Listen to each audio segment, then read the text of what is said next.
Announcing the commencement of the first purge. I want you to change the world, and don't think that this is going to happen peacefully or you can do it alone. We need to kill the rich. You get out there, you use your weapons, and you rip Washington apart. You hunt down the billionaires, the bank bosses, the CEOs, the scumbags and the liars, the governors, the lobbyists, the senators, because they're all the same, and you hang them. Just remember all the good the purge does. Good morning, everyone. It's July 27th, 2018. I'm Eric. How's everyone doing? I hope you're well. I'm here at CommonSenseShow.com. National ID cards precede enslavement and genocide. This comes from Dave Hodges. When government fears the people, there is liberty. When the people fear the government, there is tyranny. Thomas Jefferson.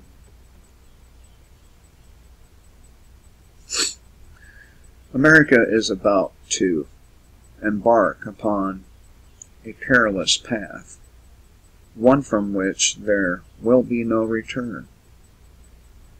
Nearly a decade ago, many Arizona legislators recognized the dangers and tried to block this imposition of tyranny in the state. In 2009, Arizona legislators who opposed the use of a national ID card because of the historical dangers to a population sponsored and supported HB 2677, which tried to prevent Arizona from participating in the Real ID Card Act implementation process. 9 years later, Arizona lost its battle against the Real ID card, which will soon be required to travel, and following that, there is no doubt it will be required to do business, hold a job, and so on. Do the numbers 666 hold any significance to anyone? History teaches about the dangers of a national ID card. There can be no question that the Real ID card is a real and present danger to every American who would be foolish enough to possess one. Yeah, about as foolish as registering your guns. If the average citizen is not concerned with the soon-to-be required national ID card, then they should carefully consider the role that ID cards have played in the history of human persecutions within the 20th century.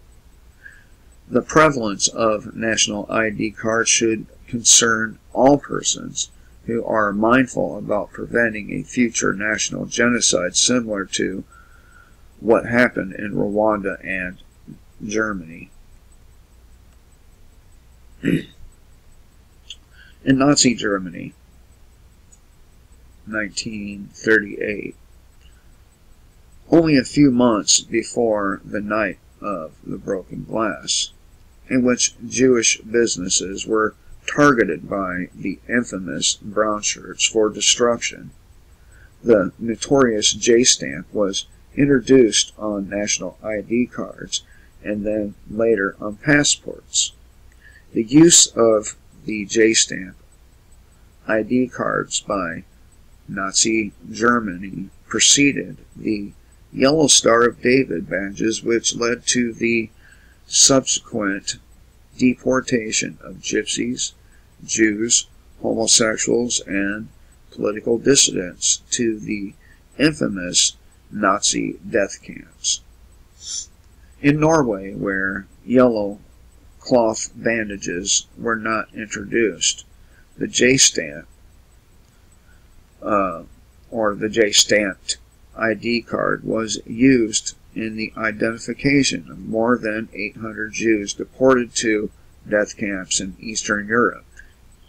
And as this article will demonstrate, Norway is about to make the same mistake again in 2018.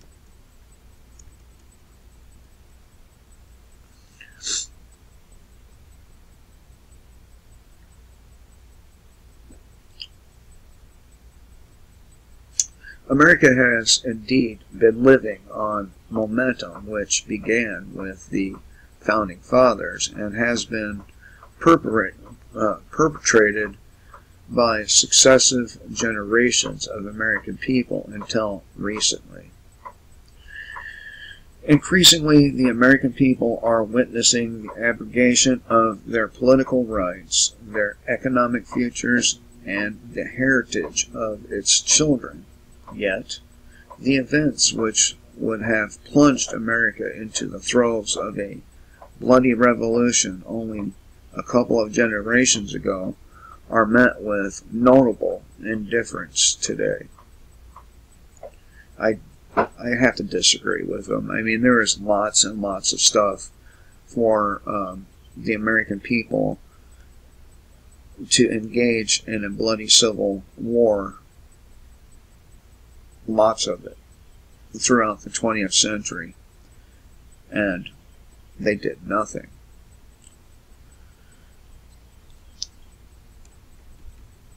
As we take stock of our American way of life on July 4th, I ask that you pause and hear the warnings of world visionaries from previous generations who successfully fought the same revolutionary battles which America, or Americans, find themselves fighting today. Nobody's fighting anything. We're running our mouths. That's not fighting. If we're fighting, things would be much different. Most of these voices that you will hear from Most of these voices that you will hear from come to us from our own founding fathers, and they clearly tell us what we must do to preserve our way of life. Will Americans ever awaken? Well, I don't think so. I don't think most Americans will ever awaken.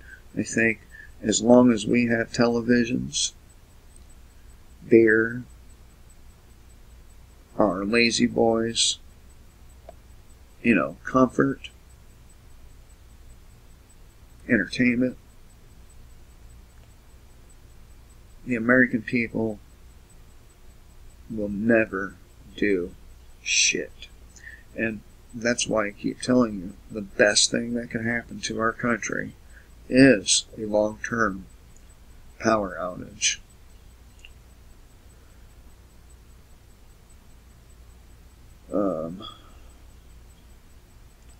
At some point in time, the American masses are going to awaken from their slumber and begin to take stock of what they have lost, and I am not certain the response will not be violent.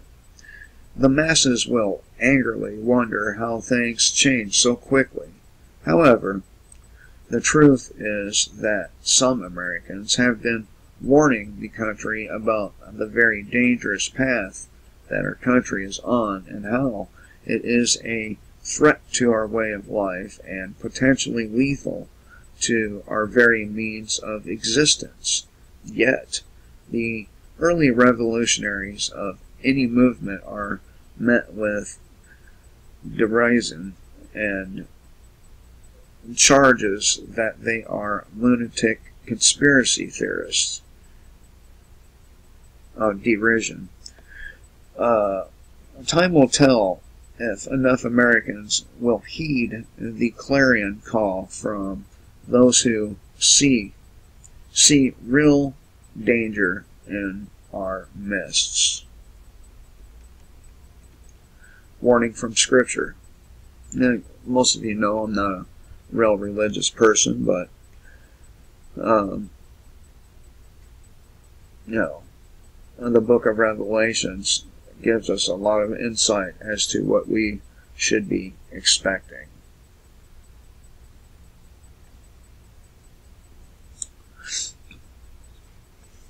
We are witnessing the unfolding of biblical prophecy before our very eyes.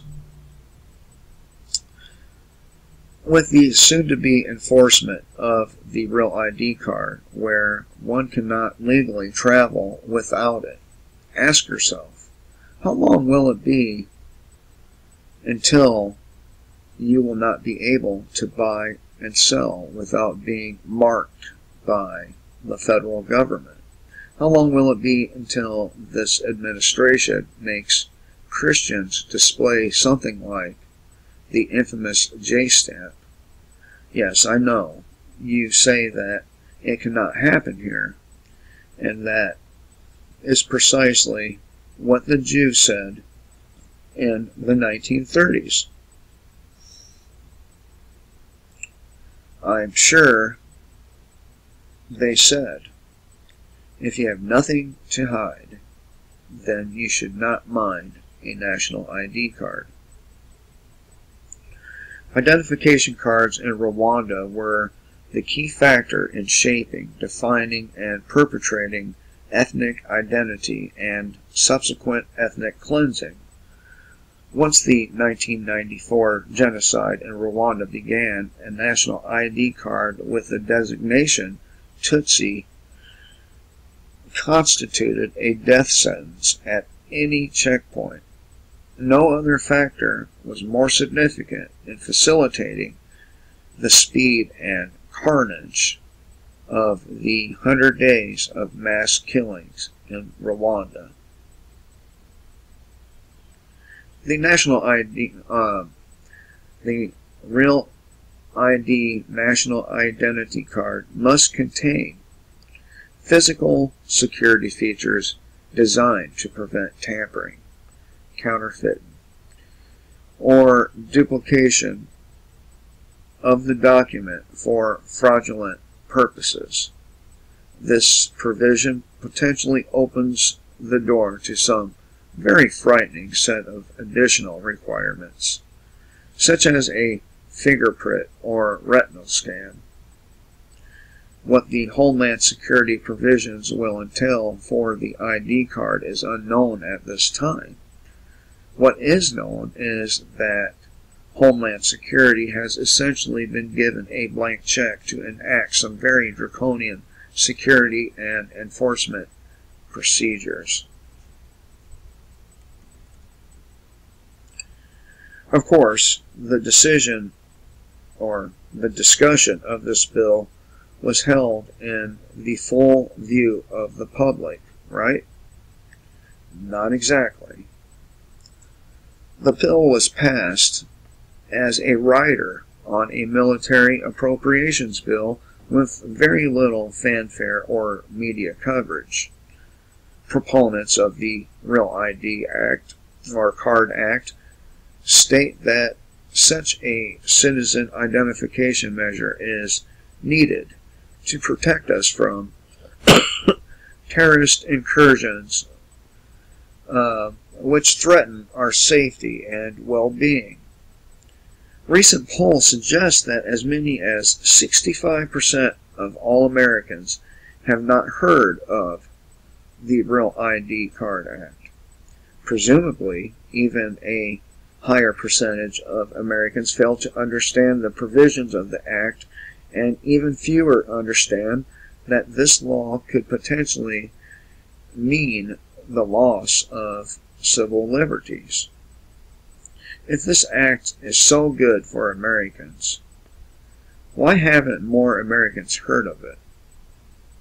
Why wasn't this act a clearly delineated topic for constitutional legal debate held in the full view of the mainstream American press?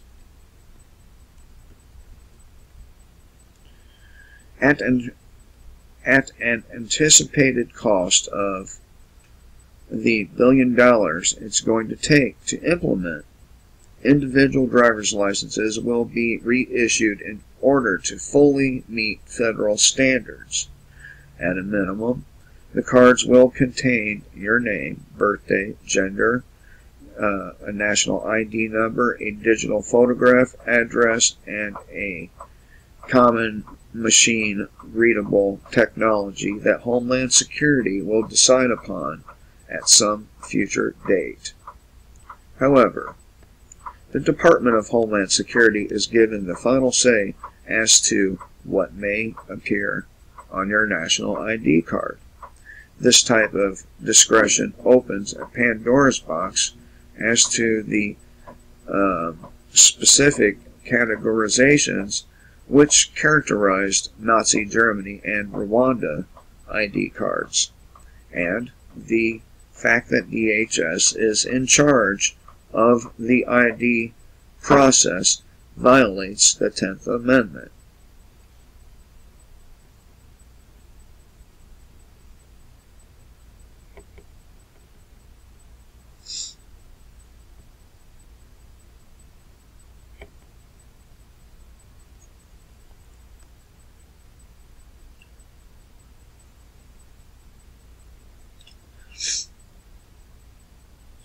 Can one imagine if the new extremist forces of the Democratic Party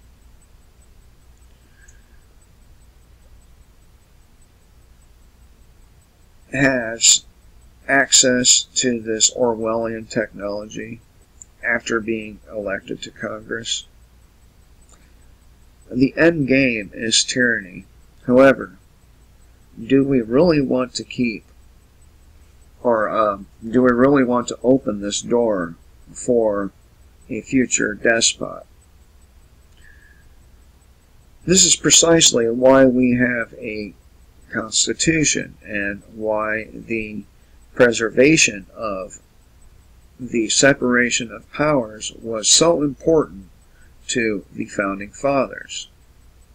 Do not let Washington violate the tenets of federalism and intimidate you with the loss of federal funds for failing to comply with their unconstitutional mandates. There is no Constitution, people. That document is gone. Let Washington keep their highway funds. Let the federal government keep us off airplanes, out of banks, and out of federal buildings. When the country is paralyzed because we will not submit to this tyranny, the supporters of the Real ID card will be swept from office with the force of a mega tsunami.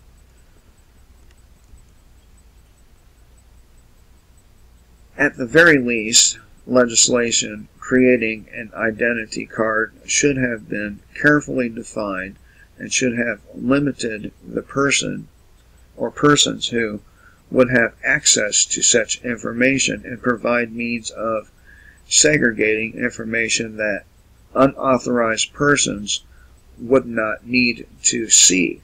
The Real ID Card Act does not provide these protections to American citizens. Even if access were carefully circumscribed, computer databases could still be vulnerable to hackers. Harvard-educated Dr. Catherine Albright very carefully details how personal information. Oh, wait. I just skipped an entire sentence. Harvard-educated Dr. Catherine Albright very carefully details how a national ID card could lead to an unprecedented wave of identity theft through a hacker's ability to scan the chip and download your personal information. So much for the argument that this will create a tamper-proof identity card which will greatly aid in the fight against illegal immigration. And don't forget the provision of this act which allows Homeland Security to enact any measures to prevent tampering, counterfeiting, or duplication of the document for fraudulent purposes. How will Homeland Security respond to the threat of identity theft?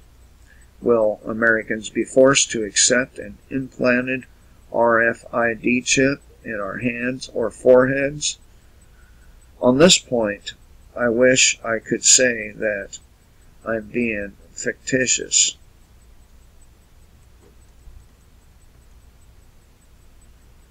Ben Franklin once said that they that can give up essential liberty to obtain a little temporary safety deserves neither liberty nor safety. After all, if the first casualty on the war on terror is the Constitution, then we have already lost the war.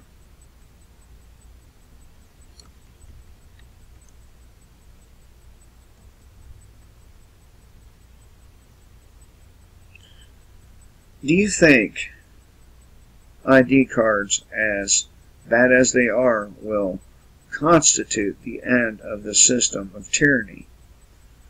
The state of New York is using facial recognition cameras to identify drivers and passengers at toll booths. A recent article in the New York Post revealed that toll booths use facial recognition to identify everyone. We are now moving to facial recognition technology, which takes it to a whole new level, where it can be or see the face of the person in the car and run that technology against databases, Governor Cuomo said.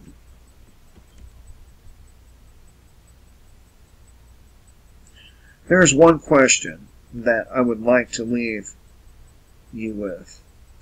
Are you a Tutsi or a Jew? So, I thought I would share this with you because,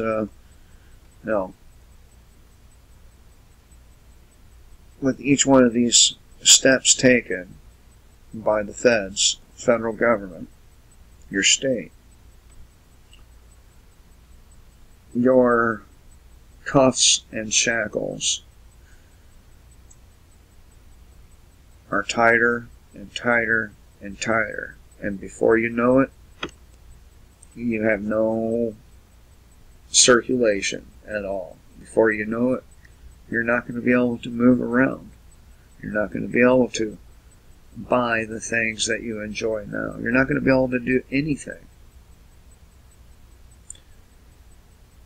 Unless, of course, you cooperate. And those of us who refuse to cooperate, well, we'll be called terrorists. We'll be called un-American. We'll be called conspiracy theorists and every other fucking name you can think of.